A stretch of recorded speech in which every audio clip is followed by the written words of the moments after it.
चंद्रमुखी वास्तव में 2005 में रिलीज हुई एक तमिल हॉरर फिल्म है, जिसे बाद में तेलुगु, हिंदी और मलयालम सहित कई भाषाओं में डब किया गया था। ये फिल्म मलयालम फिल्म मणिचित्राथाजु 1993 की रीमेक है। यहाँ एक संक्षिप्त सारांश है।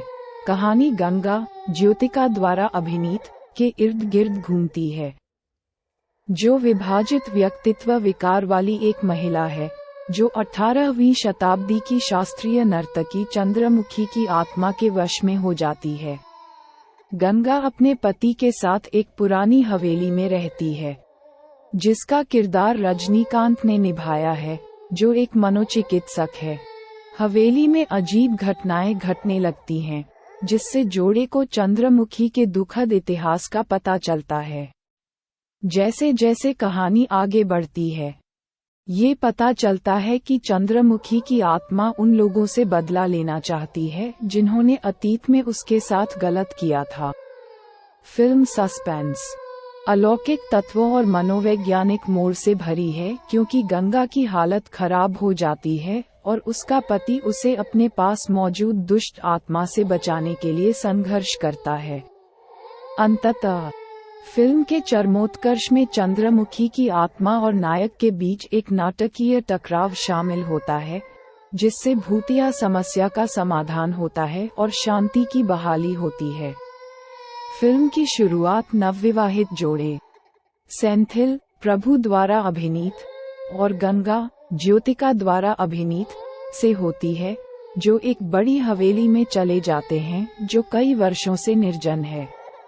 सेंथिल एक मनोचिकित्सक हवेली के शांतिपूर्ण वातावरण के साथ गंगा के विभाजित व्यक्तित्व विकार का इलाज करने की उम्मीद करता है। हालांकि उनके आते ही अजीब घटनाएं घटने लगती हैं। गंगा का व्यवहार तेजी से अनियमित हो जाता है, क्योंकि वह किसी अज्ञात संस्था द्वारा कब्जे के लक्षण प्रदर्शित करना शुरू कर देती है। सेंथिल गंगा की स्थिति के पीछे के रहस्य को जानने के लिए अपने दोस्त और साथी मनोचिकित्सक सर्वनन रजनीकांत द्वारा अभिनीत की मदद लेता है। अपनी जांच के माध्यम से उन्हें चंद्रमुखी ज्योतिका द्वारा अभिनीत की दुखद कहानी का पता चलता है, जो एक प्रतिभाशाली नर्तकी थी जो सदियों पहले हवेली में रहती थी।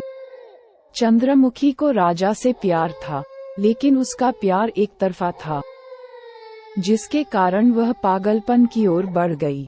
ऐसा कहा जाता है कि उसकी रहस्यमय परिस्थितियों में मृत्यु हो गई थी, और माना जाता है कि उसकी आत्मा हवेली में भटकती है। जैसे जैसे कथानक गाढ़ा होता जाता है, गंगा का व्यवहार और अधिक अनियमित होता जाता है, और वह चंद्रमुखी के लक्षण और यादें प्रदर्शित करने लगती है। सेंथिल और सर्वनन को एहसास होता है कि गंगा चंद्रमुखी की प्रतिशोधी भावना से ग्रस्त हो गई है, जो अपने साथ हुए अन्याय के लिए प्रतिशोध चाहती है। फिल्म के चरमोत्कर्ष में गंगा, जो अब पूरी तरह से चंद्रमुखी के नियंत्रण में है, और सेंथिल और सर्वनन के बीच एक नाटकीय टकराव होता है, जिन्हें आत्मा को भगाने और गंगा को बचाने का एक रास्ता खोजना होगा। बहादुरी, बुद्धिमत्ता और प्रेम के संयोजन के माध्यम से वे चंद्रमुखी की आत्मा को हराने और गंगा को उसके कब्जे से मुक्त करने में कामयाब होते हैं। सेंथिल और गंगा के मेल मिलाप के साथ फिल्म एक उम्मीद भरे नोट पर समाप्त होती है, और हवेली अंततः चंद्रमुखी के अभिशाप से मुक्त हो जाती है।